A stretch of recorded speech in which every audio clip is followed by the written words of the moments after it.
Bismillahirrahmanirrahim. Assalamualaikum warahmatullahi wabarakatuh.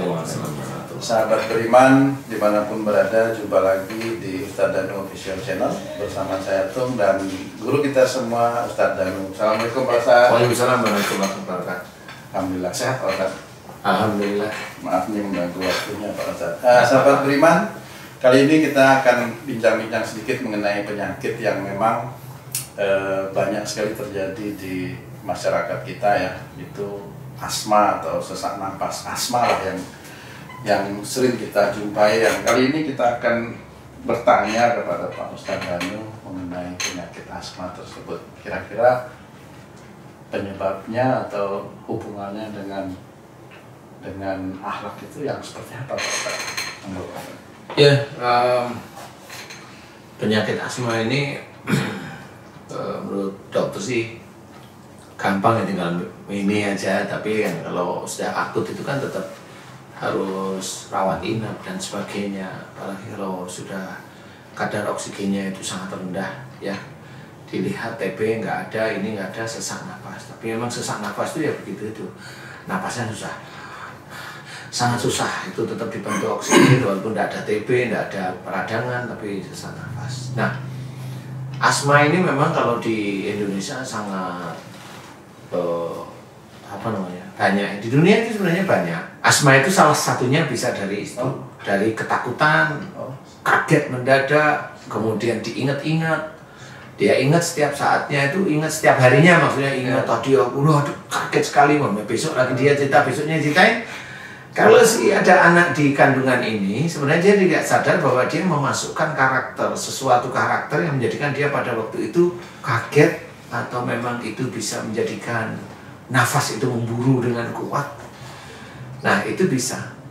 Sehingga nanti anaknya itu lahir itu sesak nafas. Diawali dari orang tua. Diawali dari orang tua yang seperti itu, kaget namanya. Kagetan gitu ya. Atau diawali dari orang tuanya yang sebelum dia hamil anak yang asma ini, dia itu jengkel sama orang tua atau sama mertuanya, tapi diam. Marahnya itu diam, disimpan aja. Nah, itu sama, itu akan menjadikan asma. Dan yang tipe ini disimpan, anaknya lahir asma ini susah sekali sembuh. Susah ya, saya bilang susah. Ada yang sembuh? Ada sih, insya Allah. Tetapi dengan karakter si anak tidak sama dengan karakter orang tuanya. Maksudnya yang jengkel disimpan kepada orang tua itu ibunya, tapi karakter anak itu ikut karakter ayahnya yang happy aja. Nah, ini bisa hilang. Bisa hilang, insya Allah bisa hilang. Tapi kalau karakternya ikut diem sama ibunya, nggak bisa hilang. Nggak bisa hilang itu. Kemudian ada asma yang di Indonesia yang paling banyak. Nah, di Indonesia yang paling banyak ini asma ini rata-rata adalah ilmu turunan dari orang tua sebelumnya masuk ke anak. Kemudian ada ilmu lain yang musuhnya ilmu dari orang tua itu masuk ke anak juga, karena saling benci, saling dendam. Pokoknya gini tuh, kamu dengan saya nih Tung, kamu punya ilmu, saya punya ilmu, dan kamu sama saya berantem dan benci, saling benci. Yang berantem fisiknya atau ilmunya? Ya, kamu sama saya berantem. Kalau kamu nggak dendam, oke, saya anggap kamu nggak dendam, tapi saya yang dendam nih. Suatu ketika ilmumu itu turun ke cucumu. Nah, saya punya ilmu saya ngejar ilmumu yang turun ke cucumu. Jadi ilmu itu masuk ke dada cucumu, ilmu saya nyerang di dada. Nah, ini bisa jadi asma. Nah, dengan kecenderungan si anak ini memang nggak taunya punya sifat dia kalau marah diem. Nah, itu pasti nanti di dada seperti itu. Nah, asma di daerah Indonesia rata-rata biasanya itu.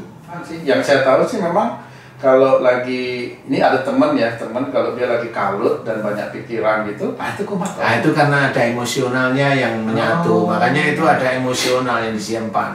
Dan dia akan kambuh, dia kaget, dia khawatir, dia emosi, dia pokoknya emosinya dia tuh goncang, dia akan kumat. Nah, itu sama seperti itu. Nah, itu susah sekali. Nah, itu memang harus dilepaskan. Makhluk ini harus dilepaskan. Iya, dilepas. Padahal makhluk itu kan tidak dicari oleh orang yang menderita asma itu. Kalau dari cerita Pak Ustadz tadi ya, dia masuk karena ilmu orang tuanya gitu. Sama. Orang yang sering baca amalan-amalan itu ya juga nanti ilmu itu akan masuk ke anaknya atau ke cucunya. Dan orang itu nggak akan tahu. Kalau boleh dites, bacain aja amalan yang punya. Sembuh nggak? Sembuh nggak? Kalau saya tanya itu, sembuh nggak? Nggak agak. Karena sama, itu ilmu. Nah, dia tahu selama ini amalan itu katanya bukan ilmu. Amalan itu ilmu, apalagi amalan itu niatnya hanya untuk duniawi. Udah, itu pasti banyak makhluk. Asma itu adalah ada suatu makhluk, memang ada. Kemudian harus diambil, makhluk ini yang berperan itu diambil. Seperti itu. Diambil, dikeluarkan, baru nanti dia, kok kayak plong ya napas saya, itu baru. Itu caranya gimana Pak Ustaz untuk orang yang... Ya kalau orang biasa ya didoakan, kalau memang itu ada peperangan di dadanya si anaknya, nah itu harus mohon ampun ya Allah jika ada peperangan antara ilmu dari orang tua sebelum kami gitu. Aku mohon kepadamu agar engkau ampuni dosa orang tua sebelum kami. Aku mohon agar ilmu dari orang tua sebelum kami engkau lepaskan.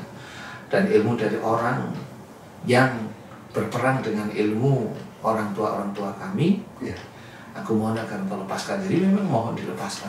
Kalau kembali ke masalah yang mengenai kaget itu Pak, itu kaget itu dia kaget melihat sesuatu yang menakutkan, atau kaget dia mendengar berita yang menggembirakan, atau kaget yang seperti apa Pak? Bisa aja menakutkan, khususnya menakutkan. Kalau menggembirakan nggak kaget, bahagia namanya.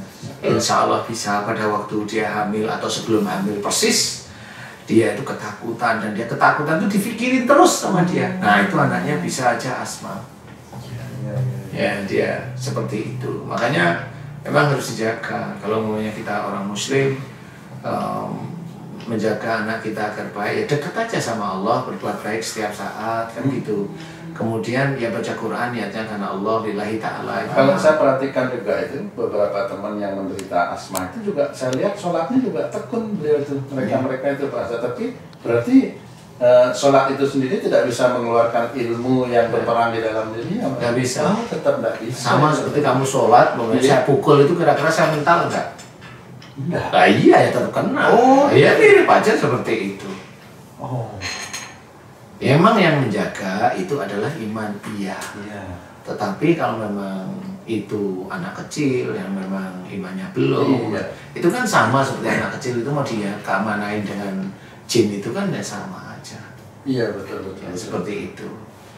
Nah inilah yang harus kita ketahui. Sebenarnya penyakit itu banyak yang harus kita ulas, tetapi yang baru kita ulas ini asma. Bagaimana caranya? Mohonkan ampunan agar ilmu ini dikeluarkan oleh Allah Ta'ala, kemudian agar ilmu yang saling berperang itu juga dikeluarkan oleh Allah Ta'ala. Mohon setelah mohon dikeluarkan, memuji Allah subhanallah walhamdulillah wala ilaha illallah sampai akhir. Pujilah Allah terus menerus, karena memang kita tidak punya kekuatan. Kita dengan jin, kita tidak pernah tahu sifatnya jin kayak apa. Mintalah pada Allah, karena Allah itulah yang menciptakan jin. Biarkan Allah, apa yang kita inginkan agar jin itu keluar, ya mohon pada Allah Ta'ala, keluarkan ya Allah. Karena saya nggak mampu, nggak punya kekuatan untuk mengeluarkan.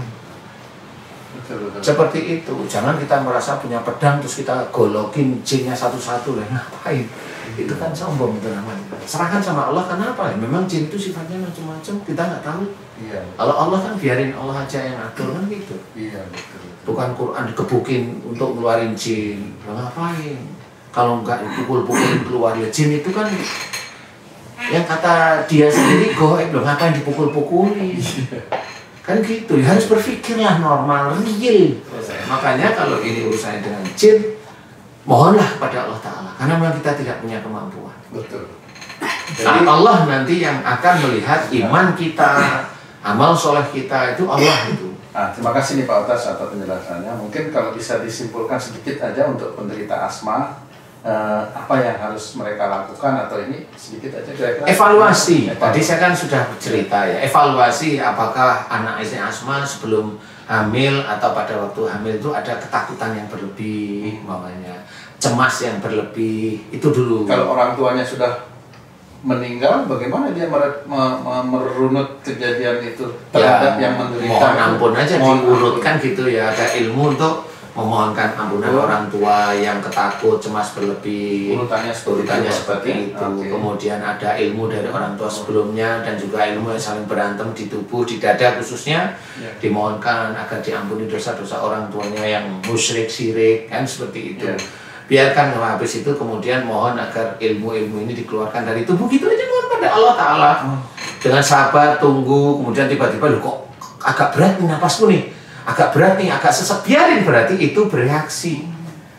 Terus doa itu, kemudian muji Allah, berat terus, loh kok naik, berarti itu doanya mulai dikabulkan sama Allah. Terus, biarin agak sesek bentar, itu tidak akan menjadikan tidak menjadikan aneh-aneh, biarin aja. Artinya reaksi itu akan mengarah kepada yang benar akhirnya. Insya Allah mengarah pada yang benar. Udah nggak apa-apa, biarin. Serahkan Allah, biar Allah yang menyelesaikan. Berarti kita nggak punya kekuatan apa-apa.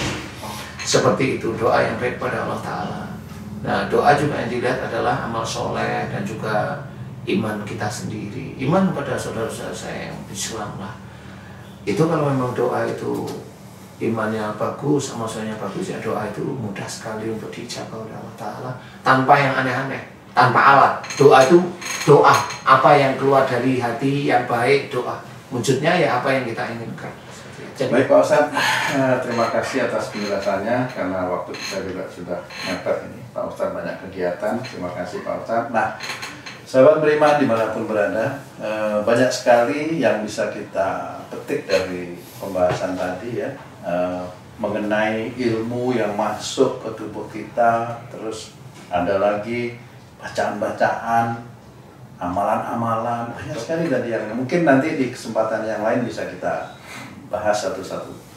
Nah, sampai di sini perjumpaan kita, sahabat beriman. Mudah-mudahan ini bisa bermanfaat buat diri saya sendiri dan buat sahabat beriman dimanapun berada, agar bisa meningkatkan keimanan dan ketakwaan kita. Amin. Terima kasih. Wassalamualaikum warahmatullahi wabarakatuh. Waalaikumsalam.